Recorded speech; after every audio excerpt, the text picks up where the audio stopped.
Bharat ki Prime Minister na lengsilakadaba Treasury gi awang kangjibung taba lambi kakupta kholaw kaya asiga loinana satra satri Rajniti dal gi miyamna mabu okadabagi ngainari masu ahom gi tareng amasung asok sakra yakpa Bharat ki ningtam phiral wangna pairame wangang phamgi ningthina semlaba kangthak akoibada Bharat imagi athoiba masa mayam ama sangu leptuna phiral masa paiduna leiri tupi angauba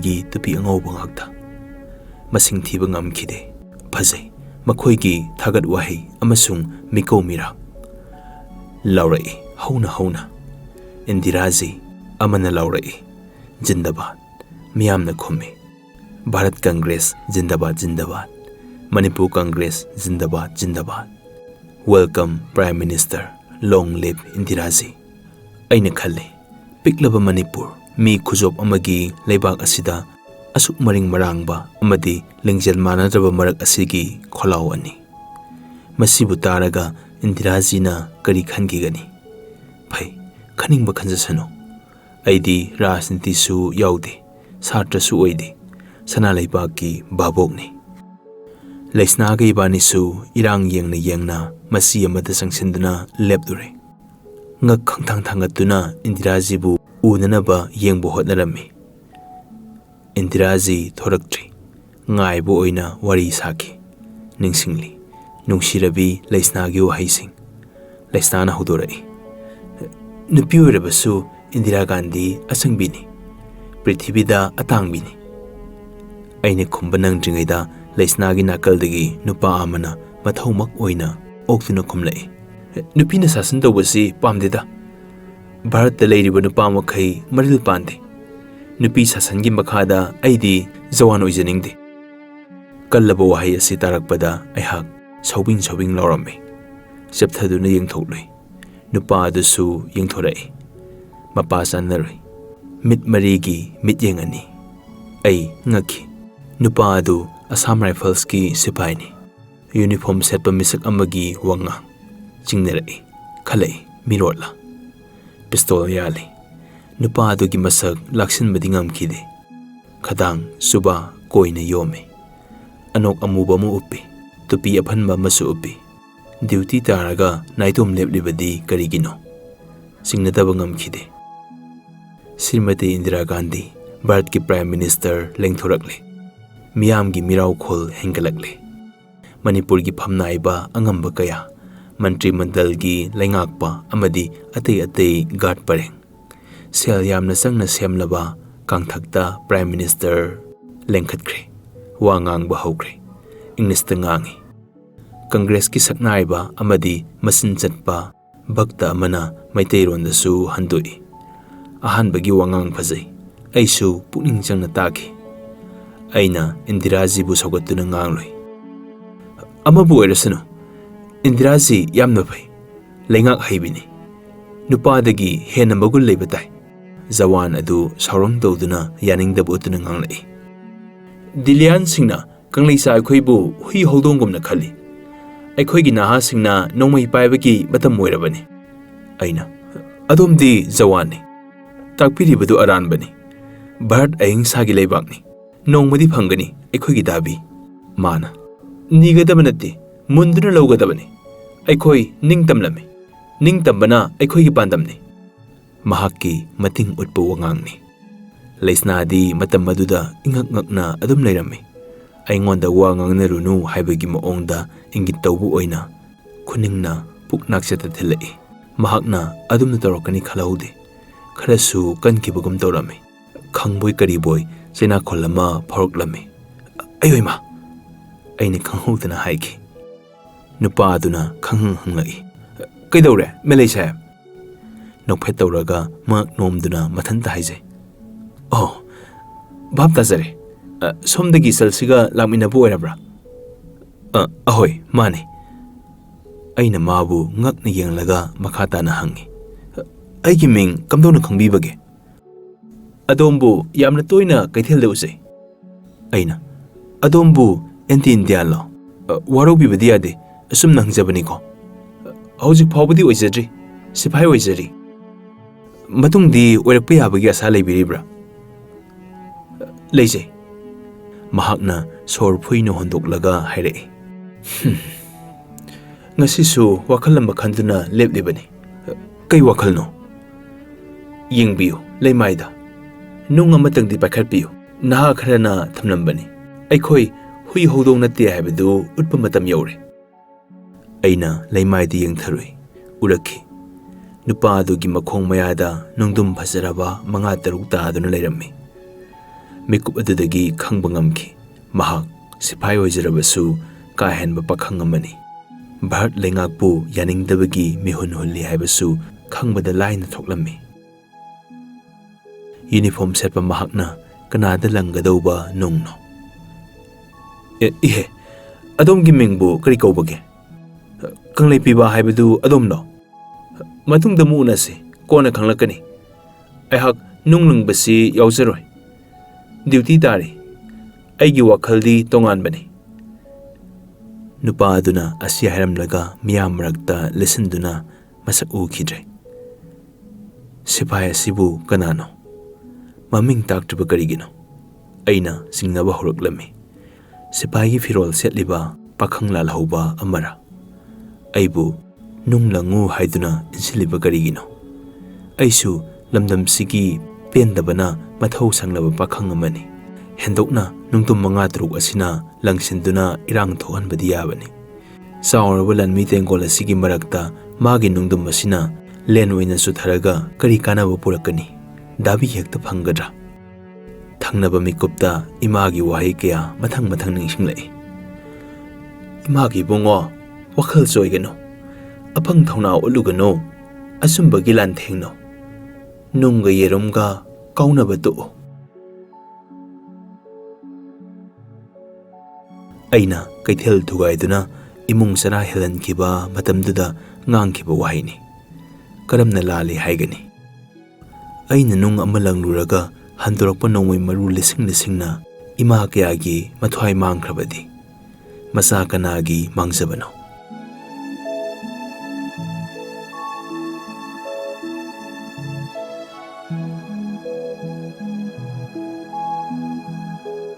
Nongwai paukhom. Wahang amagi paukhom amadi leigani. Dabi amagi kholao amasung khongjang. Sumlabasu lalabasu phalamadi soidana tagani. Miyamgi mirau khol marakta Indirazina ngang kiba basangi sanglaba wahi. Kauma semiklon amadi seikhay. Amata sithadana tahawi. Khara makhai kaukrabasu thauna pharabi Bharat januna. Kangthaktagi urau tharauduna sairamba maite. Summi haigadra lale haigadra. Rasniti nainaba miyoina khomlasanu. Aidi babokni paumini. Pau thodok khomjinduna dairi ibana ithauni. Kanagisu misang luba yade. Paumidi misang mikhai naiba yade. Uruba thengnaruba atutamak mariksumna tamgadabani. Maikai amada hek tungsinduna saugatlubada siron haiba rasniti walagumna mahayanba paumi ama oiba yaroi. Adum oinamak maikai animakki oina afafata nainabagi hakti karigi leiroidagi. Lei, yamna lei. Kangla dairigi semaida September 13 thoidokna aigi punsi dairi dasu masu sangkraba numitni. Bharat ki saknairabi nupi amana harau na laksaba numit. Amu piral na oktuna ikaiba piba. Kari harau phom leibagi. Maikai maromda mabuk lamlaba nungsa masa singbu statehood haiba sadumama wangna muk singkhat nemna muk thauri mayalaga singkhat singtha dauduna lakna birakli. Masina mamaida kaino amadi torkham thoktra. Thoi khut thokna batabani. Maikai animak. Asumbarandi bahokna lepiyo. CRP amadi misam police. Khuzok kayana khuzing oirabasu dabi taliba miyamgi ihobu nemthanbadi ngamkhidre. Khanghodana maikhu urakle. Masidagi. BT road lomda maning lomda gari mai thaba hunarakle. Maikai kyadagi maibul nungdum sektum langsinnarakle. Mafam khudingda irang thokba horakle. Kangthak tamna nung nangsilakle. Lanpham kaya. Antalon kaya da yarok labi Srimati Indiraji ni. Thawong adu mamit hitna urakle. Mahak karisu thukat pokide. Pairak lawsing laybini. Magi ngange lakwa basan adu thok onthok laga Manipuri jatibu Maitai jatibu yamna thina saiduna basan chatharami. Masi masidana irangni. Asigumba thawong asi ay kibide karisu. British ki nongmai guli maraktagi hinglaklabini. Nakhoi na mai thariba gari nakhoi gini. Nakhoi gi mangsabani. Lichat naidaba thawong asi Bharat ki Prime Minister amada utkadaba natte. Hingsana mangoi na duna aibu ikaiba piraga nakhoi na taliba statehood. Hekta phangadaba natte. Jai Hind. Srimati Indiraji gi aroiba wangang phajai. Yamna sauna ngangbaga loinana mitin loisanki. Kangthaktagi hekom tharakpaga car tongduna miyam maraktagi thawdokre. Matung inakre. Chief Commissioner amadi Chief Minister asinasingba kaya. May hona sauraba miyamgi mapai mathong maram khangkidre. Police na tangkhaiba ngamkidre. Indiraji di lengsankre. Miyamgi ihodi hengalakle. Nung gilen. Saitup paiba, nongmai paiba, yot kizali, sunggoy paiba, police mayamna babok ta khaiba horakle. Nupi angang khangdre. Thengna ba phuba, kauba thenba kaya satharakle. Upna tukiba kaya hanna yengnaramdre. Mathakta net tuna mathwai hinglaga loire khanduna pangchen chenai. Masa purakpa mama mapa, masa bu hundoknarme. Nupi purakpa nupa hanna yengnaramde. Magi hingnaba hotnabana maruni. Kadai, aigi inakta leplambi leisna. Aigi damak sigini haiduna wasakibini. Mahakna aibu hundokpa karamna ngamgani. Aidi mabu karamna hundoklamgani. Thibatai, kaubatai, nungsibi mabu. Leisna! Leisna! Aidi sidalaye. Leisna na itungdagi inaknakna hairae. Lao, sela horse. Natay saroy. Ayhak sor hontoi. May onthogtuna Leisnagi makut pairaga kangjaybung akoybada marak mayung khangdana sennabu hotnarami. Amada seloy lambi leiramde. Amada seloy miyamgi pal. Puliski amadi lanmigi attack lathi SARS. Nongmay maningna thengnabu unaba kayabu santhaba horakle. Ikhang khanghodana tear gas nongmay ron masing khangdana nongthakta kablakle. Satana harol amadi babo kaya su nungdum sektumna nongmay galan thengnaduna maikay salai khangdana langshin narakle. Asok apan kaya ni sipai police amadi babo miyamgi ihawna hensilakle. Madu ubadagi mipay na duna senariba miyam marakta nongmay kapsinkre. Miyamna imalaw narakle. Senpham zatpham khangkidre. Mapot masay mapi marol da hawbasu kaya ni. Phi khunbagi wakhal tawna khide. Sahar akoybada gari dukan may tharakpagi maikhu tear gas ki maikhu mayamna maikay mamsinkre. Loina na numisu leithakre. Melay amasung Leisna. Sasinna samnaraga selamba khut ani. Ikhang he khanghodana nanthokirami. Turelgi ising angawbana iraw kholga loina duna leirai namkhai khiba. Thingba ngamba natte. Mataw asumna mi sabul na khut anigi marakta thathatuna selakirami. Isena thenglu ba pot senthakibagum miyamgi thengthubana lapthoknaki melay Leisna. Mi sabul gi marakta Leisna kadomda senkrapano haiba ukidre. Aina ngahak leplaga koirei leiduna yenglammi. Koina leptuna leiba yaba matangsu natte. Tungda mangda nakyata khulai paiba sipai sanguna chongsin duna furai. Thawna phaba saduna khut haluba ngamba natte. Aihak sensi kadai lepsi kadai leitafam khangide. Koirei leiduna kauki Leisna rani. Leisnagi paukhum phangkidre. Maikay kadomda maagi melay buhandok lamlaga senkrapano haiba khangkidre. Samamna duna leiringai saitup paiba police ahum marina aingonda set kantharakle.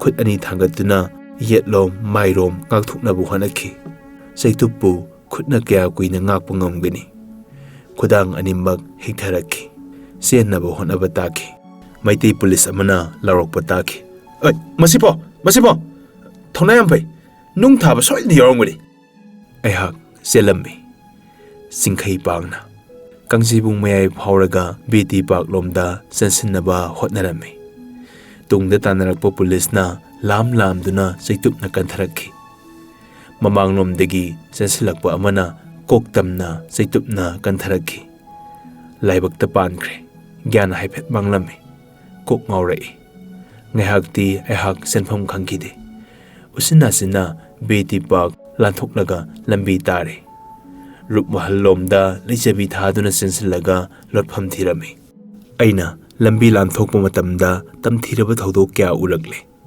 nongmai paiba siphai sangu amana kaithel mayai lambi romda senariba kaithel nupi amadi atei miyam marak tamna tanari tungdagi masam laktuna singthubi butna masada nethali khanghodana mirak tamna nongmai maru khara kapsinkhibagi makhol takhi loinana miyam marak aduda nupi ama upna haithakiduna tuthakre is thamoida thuklauki singnakhi kanano mathakta miyamna netuna mathwai hinglaga loire haiduna senakhi hospital mamang oirapna ukhibani pukningda yamna singnarai leisnara thauna phana sansinbadi ngamkhidre irang nemthaba ngaiba takhi ai sor thabet holaga rupmahal maningi mongsong marakta sansilui khudang animak hikthare haksangsu yamna soktharami lamaida prathak tarami gyan mangli torami haugat pangamkhide saina khol phaurai mit tandal paibagum torami aigi pukning leitaramde mihun ting jonglammi khanki leisnagi wakhal pukning ne setna lining duna khurumzaki he so leisnagi mathwai de ganbiyo mabu thiru da bayade ai mapan thoke haiduna mirak talak yenglammi mikup aduda pakhang sangu ama sansilakle matungda CRPF sangu amana sangin yawba nongmai paiduna tanarakpadu khangmu urakle aihak mongsong marakta hiptharaga lotlammi pakhang sing adu tamna CRPF na nongmai kapsinkre ama anidi makhongda panki male kharana pukri da songthaduna hup marakta lotnaki kharana sambal ahoba phawraga senakre CRPF sing adu Congress Baban manaki lambi aduaida phana kuina saaduna laikre maramaduna aisu nason pikna lotki aibo phahan bayaba matang nate aigi pukningna hanna khalami nongmaina paaduna tu khrabi nupi adu kanabu oirigaba miyamna langkhiba nunggi len CRPF ki nongmaina pi khiba paukhum melegi leisnabu hinglam khigara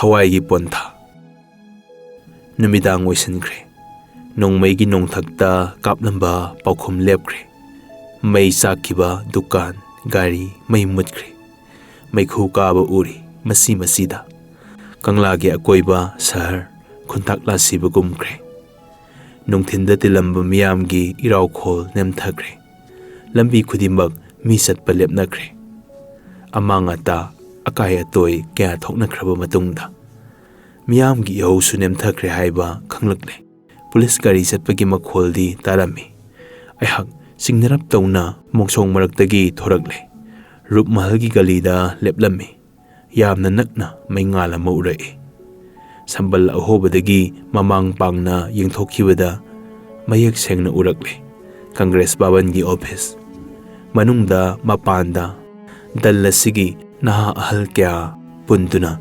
mahi wari tawnari office asida sanglaga asok apan nangbagi paulorugi khalai asumna ngaiak khanjana duna lepningaida kanano amana torchlight kapslai maida mangal yerekle khut khatlaga yengloi laptakna wang zawraba mi ama lepnare masak ude police ki dress hat pawina ui khongup butki gap gap thangba khongthangga loinana sangsilagle lam aniromdang lapnarammi nupa aduna makhol lumna hangle kanano delivery aine ai habu kanano aine melai kawi adom kanano ai kanano hangla kano asok apandang laba mi thidna tengmang molak sabani thopiro singnabiruno hojik irang nem thagre sahar gi akoibada curfew thamkre khut thangalaga satpadi yagani aina makhata na hangi adom bukanano police ki dress satpadawna uje numidang da amuba glass ublibaduna karigino Mr. Melay ai nang bumun khangi nahak amadi asok apan nang laba pakhang kaya somda sasin ki bu uki mayam duki khongul lijarak pare yum yongnaba tawbiro ai bu hana khangbibra khangi yamna munna khangi ai police ne police nate haibasu yai police ki pizol setlaga thorakpani nate adombu asemo police la ai bo nupa aduna masak takpu oina tayonna paukhom pirai BK Singsu kause ai gaming BK Singsu haiba adom gisu mi mangkhrabra mangde BK na tentak khumlaga makha tarai ngasai adom gu satmina kibana pi adu laisna kobra magi wahai makha tarak panang dringaida aina pakhat nangi kare haiba laisna bu kaidoraba